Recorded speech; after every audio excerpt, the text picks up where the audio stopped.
Hi and hello there, Scorpio. Hi, new subscribers. My name is Yan. Happy Sunday, everyone. And to my returning tambayers, thank you so much sa inyong walang sawang love and support para sa akin.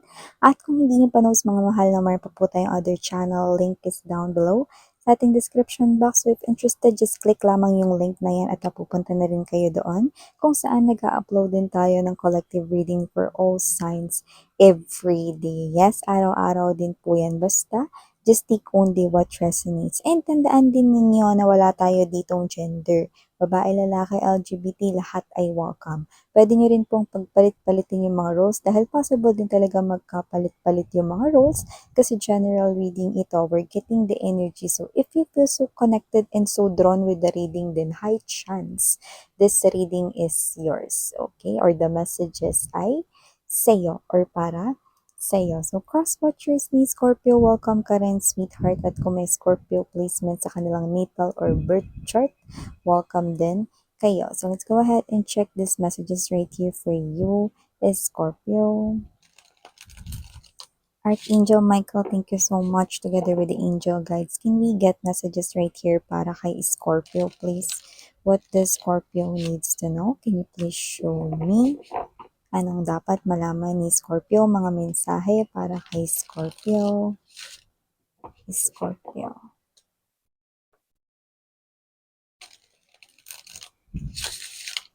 Uy, got it. So, let us see kung ano itong mga messages ni ito para sa iyo, Scorpio. So, you have here, guys, the energy of Page of Wands. You also have here for you, the Six of Swords. Here din para sa iyo, Scorpio, full energy. Present din dito, Emperor's energy. You also have here the Four of Coins energy, the Knight of Wands, bottom of the deck for my Scorpio people, Temperance energy, Eight of Swords right here, and Queen of Wands, okay, at the bottom of the deck.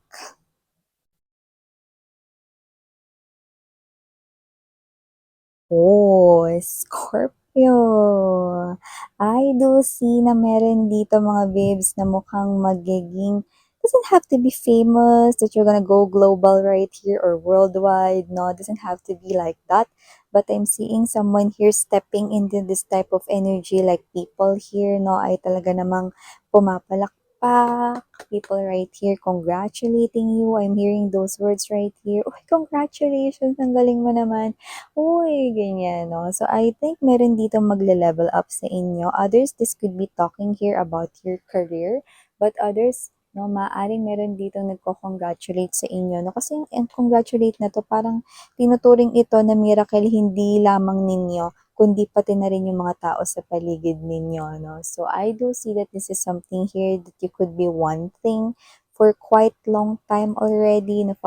Parang ito ay pag-angat sa inyo rito, no, na designation, position sa work, profession, occupation, ano man yan. Pero yung iba, no, parang ito yung hinihintay din ng lahat, no.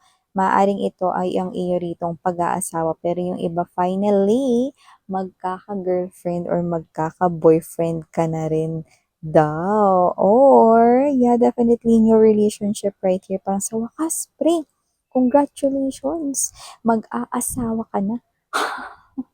Congratulations, may girlfriend, boyfriend ka na. Hinintay din namin yan for you. Yan. So, I'm seeing right here na parang magiging talk of the town ka ngayon, no? Sa inyo ritong world, no? Mukhang marami rito magko-congratulate sa inyo kasi others could be a promotion or maybe some kind of change in their career. Or maybe others right here could be involving here love, no? Finally, meron na rin dito na girlfriend or boyfriend ka or finally, sa wakas, natapos mo na rin yan. Tagal ko na yung pinapagawa sa'yo. Maybe that's your boss talking to your pending works. So, maliban dyan, Scorpio, nakita rin tayo ng energy rito with the Six of Swords and the Four of Coins energy. It looks like you're definitely walking here into some kind of a new chapter here, no? So, you look at that, no? Six of Swords energy is usually the sad part, okay? Challenging as well. But this is you. There's a car in here. Eh, at alam naman natin na hindi mabagal ang car, 'no, dahil yan ay pinatatakbo ng makina, 'no. So, unlike, the balsa or the boat, mas mabilis talaga yung car. So, I do see na mukhang dito, 'no, is malapit na kayo rito doon sa inyong paroroonan. So, meron dito, 'no, na new life, new chapter waiting here for you guys, 'no. Mas magandang life ang naghihintay sa inyo. Isang pagbabago na nakikita kong magiging mabilis ang pagdating na maaaring ikatakot mo pero go lang 'no, kasi ito ay magpapabago ng buhay mo. At ang ganda ng ngiti mo diyan 'no, tignan mo kitang-kita yung maputi mong ipin, 'yan, 'di ba? So, nakita ko rin dito 'no, na iba na rito ang iyong magiging aurahan. Nakikita ko rito na magkakaroon ng pagbabago rito sa way ng inyo ritong buhay 'no. Even the way you dress, the way your life, yung lifestyle ninyo, the way how you live. So, nakikita ko rito na from normal maaaring magiging, may kaya na kayo rito 'no at posibleng umangat-angat pa lalo ang inyo rito 'no na pangkabuhayan showcase. Yan 'no, sasabihin aangat yung pamumuhay ninyo mga babes. Yun ang ibig ko sabihin doon. Okay. So, nakita ko dito ng energy, new love appearing here for you guys.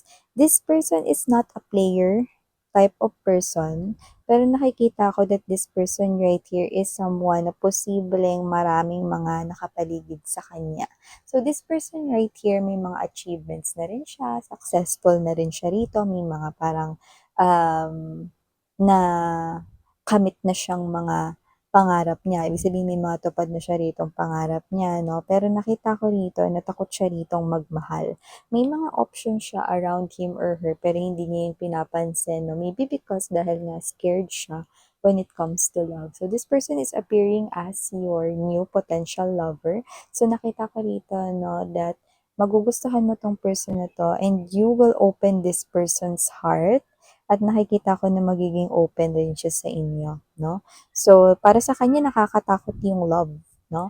Pero hindi na yan magiging nakakatakot if ikaw yung kanya ritong magiging kaagapay or makakasama dito sa romantic roller coaster ride na ito. Bakit roller coaster ride mismo? No? Kasi this is something here na parang matagal na nawala sa life niya yung excitement when it comes to love, no? And then the moment you came or pag dumating ka na sa buhay nito, kung hindi ka pa dumating sa life niya, you will definitely create some kind of change dito sa taong ito. No? So nakikita ko dito na pag pinakita mo ang iyong true intention sa kanya, mas makikita niya rito no, na hindi pala nakakatakot umibig lalo na kung ikaw ang kanyang iibigin ng taray. So, maliban dyan nakita tayo ng energy dito, ano, mukhang speaking of excited, meron ditong mga excited sa inyo na maaring meron kayong trouble with your partner, lalo na kung may mga partner kayo rito, no?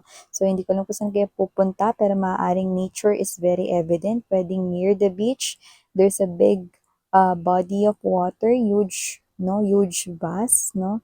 May tubig, possible na sa talon, sa falls, no? Bulubundukin, with waters, dagat, yan, no?